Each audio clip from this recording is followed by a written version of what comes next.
उस्ताद जेठानी। रीना शादी के बाद से ही ससुराल में सबको दबा कर रखती। हर बात पर खुद को सबसे बेस्ट साबित करने की कोशिश करती।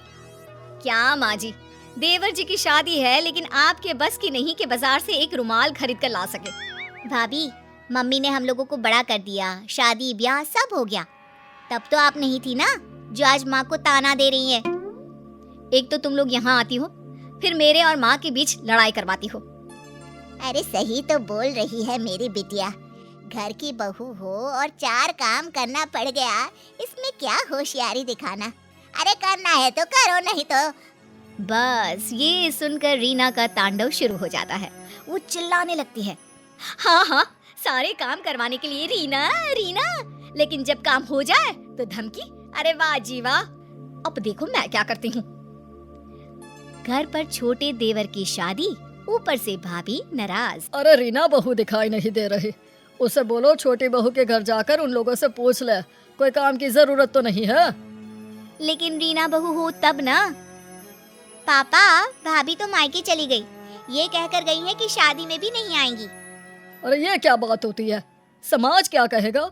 और अब जब सब घर में आने वाले हैं, ऐसे में बड़ी बहू का घर में ना होना बिल्कुल भी ठीक नहीं है ये बात। अरे पापा रहने दो ना उसे, वहीं छोटी छोटी बात पर घर पर कलेश करती है। सोचती है खुद किसी को कुछ भी बोले लेकिन उसे कोई कुछ ना बोले। ऐसा होता है क्या? अरे फिलहाल तो बहू को मना कर लाना जरूरी है। ड्राइवर से बोलो कार निकाले, हम खुद जाएंगे। घर के सभी लोगों को बहू पर गुस्सा आता है। जो आदमी अपने उसूलों के आगे किसी के सामने नहीं झुका, वो कल की आई एक लड़की को मनाने जा रहा है। पता है ना माँ, पिताजी को समाज, परिवार और आस पड़ोस की कितनी परवाह है। पापा सबके सामने मिसाल कायम करके खड़े हैं कि उन्होंने पूरा परिवार बांध कर रखा है। ऐसे में भाभी नहीं होंगी तो पापा की प्रतिष्ठा में उंगली तो उठेगी ही ना। ये भाभी की जीत नहीं, सबसे बड़ी हार है, हार। उधर मायके में रीना की माँ, अरे बेटी क्या बात है, इतने पैसे वाले लोगों को घुटने में ले आई तू।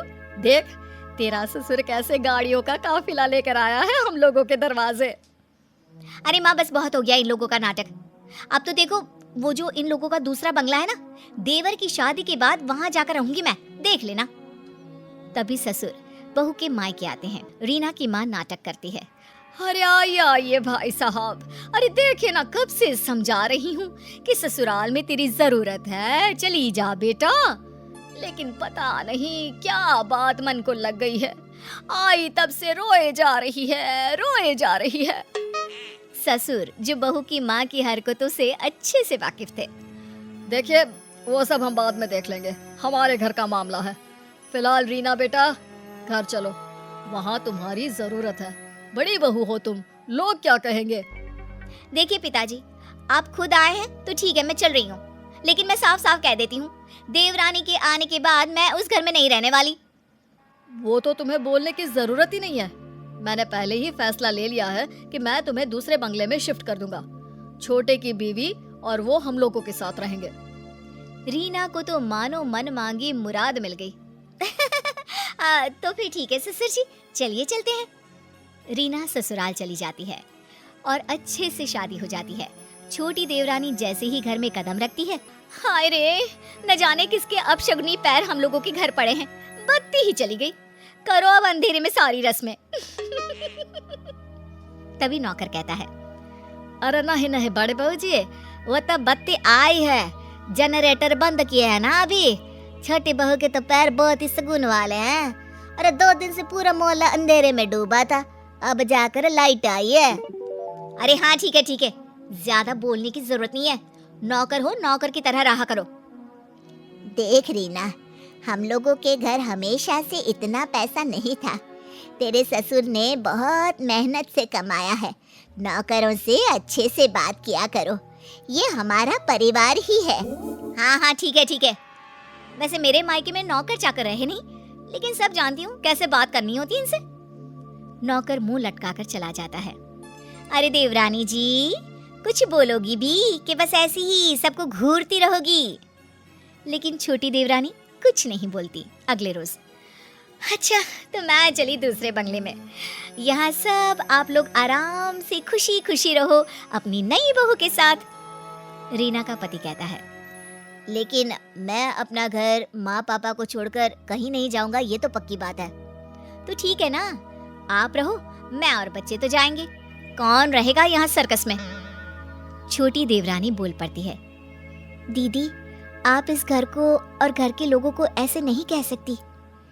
हाँ रीना भाभी, छोटी भाभी सही कह रही हैं। तभी ससुर जी आते हैं। बड़कू बेटा, अपनी बीवी को लेकर जाओ दूसरे बंगले में, हम लोगों के लिए छुटकी बहू है। पिता का ऑर्डर मानकर बड़ा बेटा रीना और बच्चों को लेकर चला जाता है। आज सब कान खोल कर सुन लो, वो घर की बड़ी बहू है, बड़ी ही रहेगी। समाज में, परिवार में, हर जगह उसे हमारी बड़ी बहू के नाम से जाना जाता है। लेकिन एक बात ध्यान से सुन लो, कोई भी उससे गलत व्यवहार नहीं करेगा। अब क्या था, जेठानी रीना आए दिन घर आती और अपनी देवरानी को खरी खोटी सुना जाती। इन लोगों को जो तुम बहुत अच्छा समझ रही हो ना, अरे मैंने कैसे कैसे 5 साल काटे हैं मैं ही जानती हूँ। अरे मैं तो कहती हूँ तुम भी इन लोगों को मुंह मत लगाना।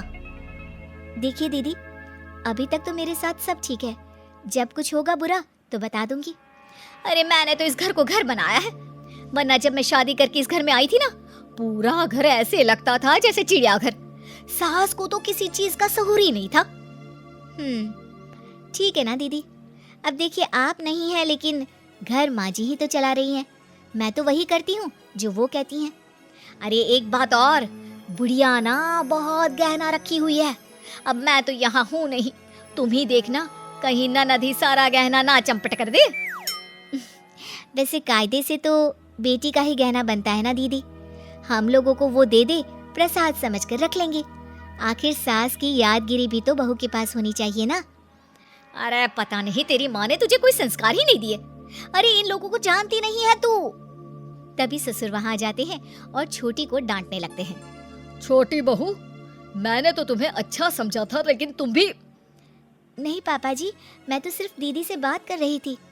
हाँ, ये क्या कह रही थी पापा जी जानते हैं आप, कि बुढ़िया मर गई तो सारा गहना बेटी को दे जाएगी।